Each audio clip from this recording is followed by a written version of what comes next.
Excellency,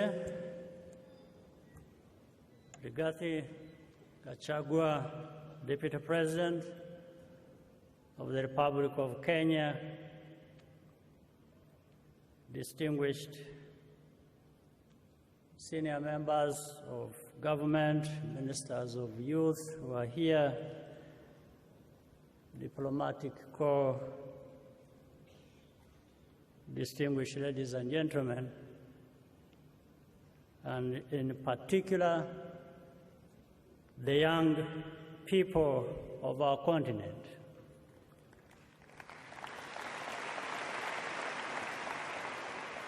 It is a great pleasure to welcome you all to Rwanda and to the 5th edition of Youth Connect Africa. Before I proceed, I want to thank again the heads of state who joined us virtually, the President of Senegal, Chair of the African Union, the President of Namibia, all who joined us for this summit. Deputy President of the Republic of Kenya, I wanted to thank you and please extend my thanks to my brother, President William Ruto, the President of the Republic of Kenya. I want to thank you for joining us in person, Deputy President, and thank the members of your delegation also for being with us. As for the final request you make, I think with your remarks, everybody around seemed to be persuaded. I can speak on my own behalf, but also, I guess, on behalf of others. So you might see us in Nairobi in bigger numbers than there are here for looking forward to that. It has already been 10 years since this important forum was launched right here in Rwanda. Youth Connect has become a powerhouse, bringing together thousands of young people every year to contribute solutions and learn from each other. I thank all partners and friends for being part of this journey from the beginning, with particular recognition of the United Nations Development Program, UNDP, and the Korea International Cooperation Agency, KOICA. A big thank you goes to every young person in this room.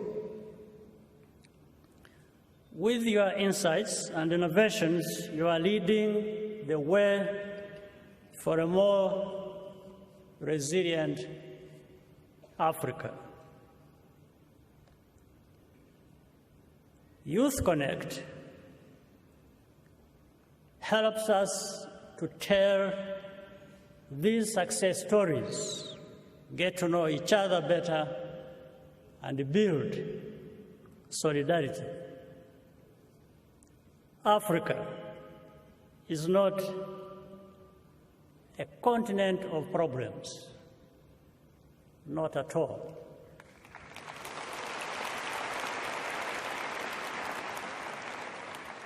Yes, there are problems. But where don't you find problems? The world over, there are problems. So we have to deal with our own problems, but we are not a continent of problems.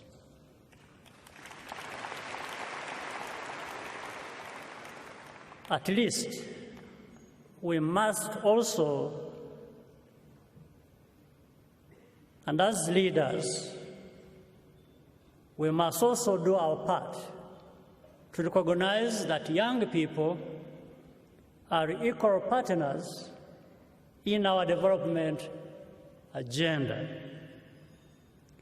We know you have ideas on how to trade more effectively, build stronger health systems, combat climate change, reduce inequality, and much more. We therefore have a duty to listen to you, and work with you. I think the Deputy President of the Republic of Kenya said much to that. Allow me to leave you with this piece of advice. Hard work, even if it is smart work as well, without purpose is not fulfilling. Therefore, we must also bear in mind the purpose, who we are, what we want to be, where we want to go, and all that driven in our minds by having a purpose. May I add that with that purpose, you can add a little bit of discipline.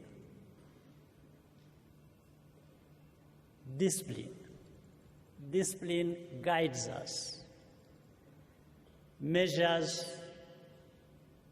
and lets us know the excesses we have to deal with, whether personally or at the level of society.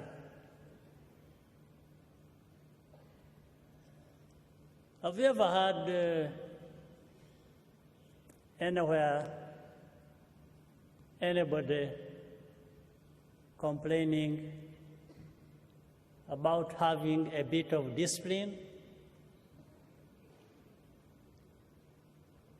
Have you ever heard of anybody who lost this or that because of discipline? So let's try it a little bit in our daily lives. It will serve us well. It helps people think, put value to every step of their way. It guides us in the right direction. Whether it is politics, is a bit of discipline. Whichever part of life, it should involve a bit of that. Of course, everything in excess has its own problems. So again, I'm saying just try even with a little bit, and we will be where we want to be. 28 years ago, when Rwanda was at its lowest point,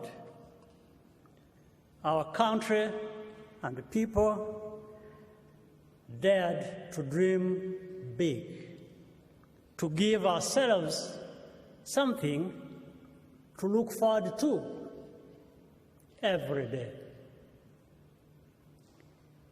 We worked hard and worked together to overcome division, provide justice, and build prosperity.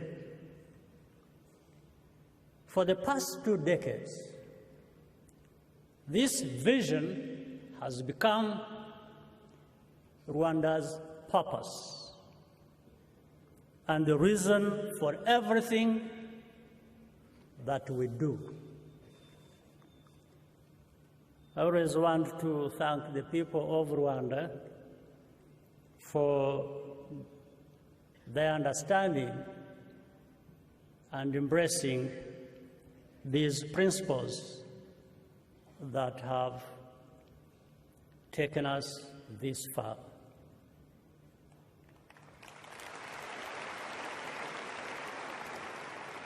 Whatever your purpose, do not get discouraged by doubts. Begin by not doubting yourself. Try to overcome that. And ultimately, you, your family, your country, and our continent will be better off for it. Once again, I want to thank you for being with us. I wish you a successful summit and an enjoyable stay in Rwanda. And thank again those people who joined us from outside in person or virtually.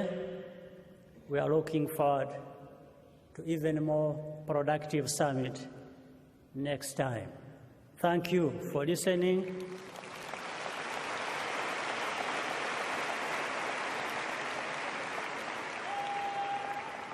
And I'm looking very much forward to our interaction in a few moments.